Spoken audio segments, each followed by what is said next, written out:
정년퇴직 후 택시 몰면 괜찮을 줄 알았습니다. 그런데 인생이 더 막막해졌습니다. 요즘 이런 말 많이 들으셨을 겁니다. 은퇴하면 뭐라도 해야지. 차라리 개인 택시라도 몰면 먹고 사는 건 되겠지? 그럴듯해 보입니다. 내 차, 내 시간, 내 일. 남 눈치 안 보고 자유롭게 일할 수 있다는 매력까지. 그래서 실제로 대기업에서 수십 년을 일한 분들, 공무원이나 공기업에서 명예롭게 퇴직하신 분들, 그리고 중소기업에서 일찍 자리를 정리한 분들까지 개인 택시라는 새로운 인생을 꿈꾸고 도전합니다. 하지만 정말 그 선택이 두 번째 인생의 해답이 될 수 있을까요? 오늘은 바로 그 이야기입니다. 겉보기에 안정적으로 보였던 개인 택시 도전이 어떻게 예상치 못한 현실의 벽에 부딪히는지, 그리고 그 안에서 우리가 어떤 중요한 교훈을 얻을 수 있는지를 실제 사례를 통해 낱낱이 풀어보겠습니다. 출근 도장을 찍지 않아도 되고 손님만 받으면 그만큼 수익이 생긴다. 들어보면 참 괜찮아 보이죠? 그래서 요즘 은퇴 후 개인 택시는 생각보다 많은 분들이 고민하는 선택지 중 하나입니다. 특히 먹고 사는 데는 큰 걱정 없지 않겠어? 하는 기대도 심심치 않게 들리곤 하죠. 그런데 막상 시장 안으로 들어가 보면 이야기가 완전히 다릅니다. 택시 생태계는 우리가 생각하는 것만큼 넉넉하지 않습니다. 오늘은 실제 사례 3가지를 통해 개인 택시를 시작했다가 1년도 못 버티고 폐업을 고민한 은퇴자들 이야기를 나눠보려 합니다. 이분들이 어떤 과정을 거쳐 어떤 난관에 부딪혔는지, 그리고 무엇이 가장 힘들고 충격적이었는지를 낱낱이 알려드릴게요. 혹시 은퇴를 앞두고 있거나 퇴직 후 뭘 해야 할지 고민 중인 분이라면 이 이야기가 단순한 직업 정보가 아니라 현실적 경고가 되어줄지도 모릅니다. 1. 30년 대기업 생활 끝, 이제는 택시로 편히 살아야지. 김재수가 명씨, 58세. 그는 대기업에서 30년을 근무하고 명예퇴직을 했습니다. 내 집도 있고 빚도 없고 퇴직금도 어느 정도 모았죠. 겉으로 보면 아주 안정적인 은퇴였습니다. 그는 이렇게 생각했습니다. 이제는 편하게 살자. 개인 택시라도 몰면서 내 시간에 맞춰 일하고 적당히 돈 벌면 되겠지. 그가 개인 택시를 선택한 이유는 단순했습니다. 유연한 근무 시간, 내가 일한 만큼 벌 수 있다는 구조, 그리고 내 차로 내가 일하는 자율성까지. 겉보기에만 보면 모든 게 좋아 보였습니다. 그런데 시작부터 돈이 문제였습니다. 2. 면허 구입, 차량 구입, 초기 비용이 너무 크다. 개인 택시를 하려면 먼저 면허를 구입해야 합니다. 이게 지역마다 다르긴 하지만 보통 6천만 원에서 8천만 원, 많게는 1억 가까이 하기도 하죠. 김 씨는 퇴직금 일부인 7천만 원을 털어 면허를 구입했습니다. 그게 끝이 아니었습니다.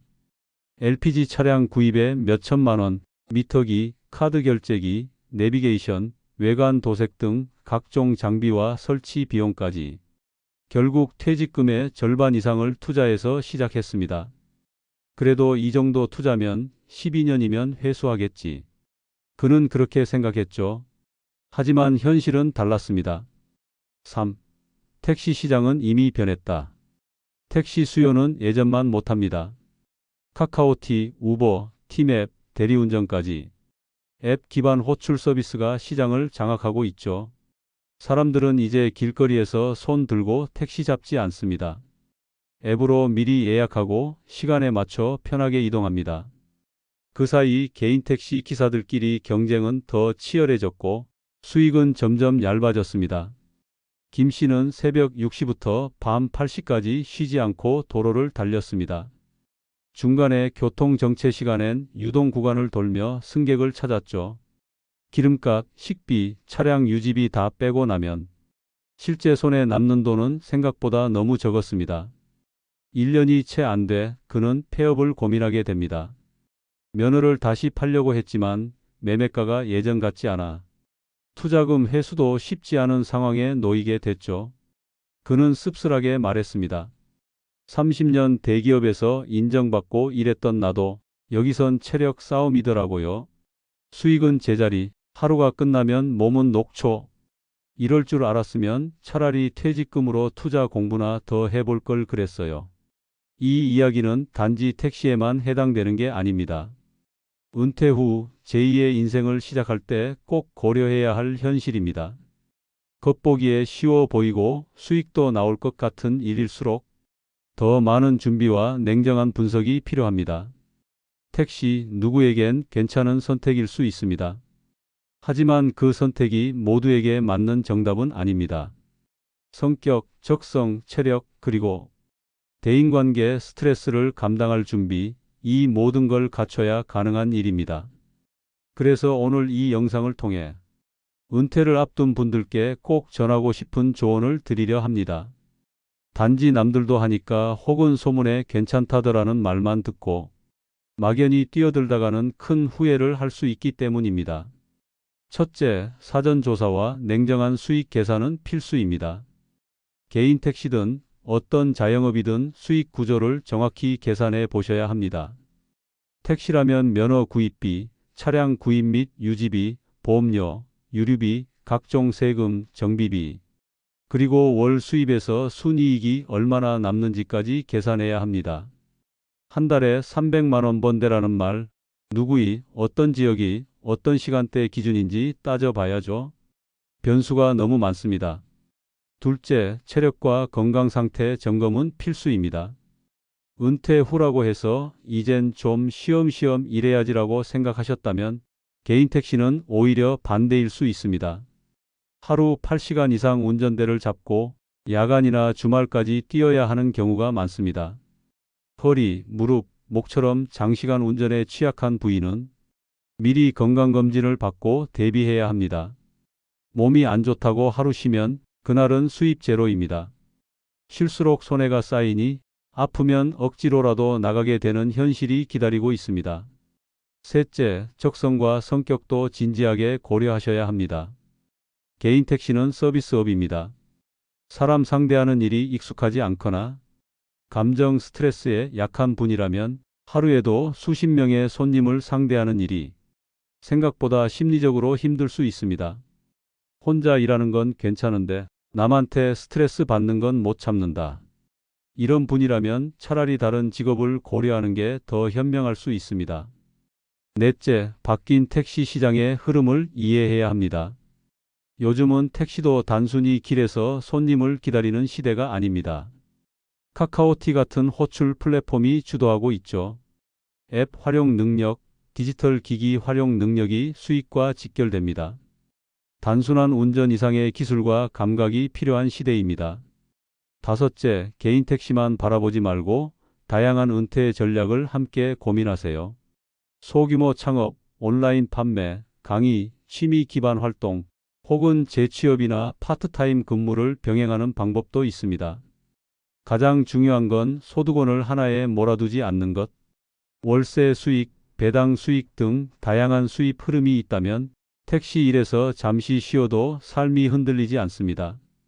마지막으로 58세 대기업 퇴직 후 개인 택시 도전. 1년 만에 폐업한 충격적인 이유라는 문장은 이 영상의 모든 것을 함축합니다. 그분만의 문제가 아닙니다. 수많은 은퇴자들이 공통적으로 겪는 은퇴 후 시행착오의 대표적인 사례입니다. 오랜 직장 경력과 퇴직금을 바탕으로 내가 뭐든 해도 되겠지라는 자신감, 그 마음 너무 잘 압니다. 하지만 개인 택시나 자영업은 전혀 다른 세계입니다. 기존의 경험이 통하지 않고 체력, 감정 노동, 자본, 시장 흐름 등 새로운 조건들이 전부 새로 맞춰져야 하죠. 이런 준비 없이 뛰어들면 1년도 못 버티고 접는 상황 충분히 벌어질 수 있습니다. 혹시 지금 이 영상을 보시는 여러분도 비슷한 고민 중이시라면 당장의 수익보다 오랜 시간 버틸 수 있는 나만의 방식이 무엇인지 다시 한번 고민해 보시길 바랍니다. 은퇴라는 건 누군가에게는 인생의 두 번째 봄이 될 수 있지만 또 다른 누군가에겐 새로운 고민의 시작이 되기도 합니다. 그러니 무엇보다 중요한 건 준비입니다. 단단한 준비 없이 시작하는 은퇴 후의 삶은 불안과 후회로 가득 찬 장거리 여행이 될 수도 있으니까요. 특히 지금 직장 생활을 하고 계시다면 단지 회사 일에만 몰입하는 게 아니라 은퇴 이후를 위한 작은 시도를 지금부터 병행해 보시는 걸 권합니다. 예를 들어 하루 30분이라도 유튜브나 블로그 운영, 온라인 강의 준비, 동네 주민센터의 소소한 창업 특강 같은 걸 경험해 보는 거죠. 이 작은 준비와 시도들이 퇴직 후 무작정 새로운 업종에 뛰어드는 것보다 훨씬 더 큰 안정감을 줍니다. 실패의 가능성은 줄이고 나와 맞는 일을 찾을 확률은 높여주니까요. 우리가 바라는 은퇴 후의 삶은 결국 비슷합니다. 조금은 여유 있는 경제, 지탱해 줄 수 있는 건강, 그리고 함께 웃을 수 있는 사람들. 이 세 가지를 잘 지켜내는 삶이 우리가 바라는 행복한 은퇴의 그림이겠죠. 그걸 위해서 지금부터라도 현실을 똑바로 마주하고 정보도 찾고 경험도 쌓고 무엇보다 나한테 맞는 길은 무엇일까? 스스로 질문을 던져보셔야 합니다. 은퇴 후의 시간은 생각보다 깁니다. 그 긴 시간을 어떻게, 어디서, 누구와 보내느냐에 따라 행복과 후회는 완전히 갈릴 수 있습니다. 오늘 이야기했던 세 분의 사례는 단지 개인 택시에 대한 이야기만은 아닙니다. 은퇴 후의 삶을 준비하는 자세에 대한 이야기이기도 합니다. 누구든 실패할 수 있습니다. 하지만 미리 알면 피할 수 있는 실패도 많습니다. 여러분의 은퇴가 후회가 아니라 후련한 시작이 되기를 진심으로 바랍니다. 혹시 지금 은퇴 후 어떤 삶을 준비 중이신가요? 마음속에 품고 있는 계획이나 혹은 해보고 싶은 도전이 있다면 댓글로 남겨주세요. 같이 고민하고 서로에게 도움이 되는 시간이 되었으면 좋겠습니다. 그리고 이 영상이 조금이라도 도움이 되셨다면 좋아요와 구독 눌러주시면 앞으로도 더 깊고 현실적인 이야기들로 함께 하겠습니다. 7080 건강 닥터, 당신의 건강하고 지혜로운 인생 2막을 언제나 응원합니다.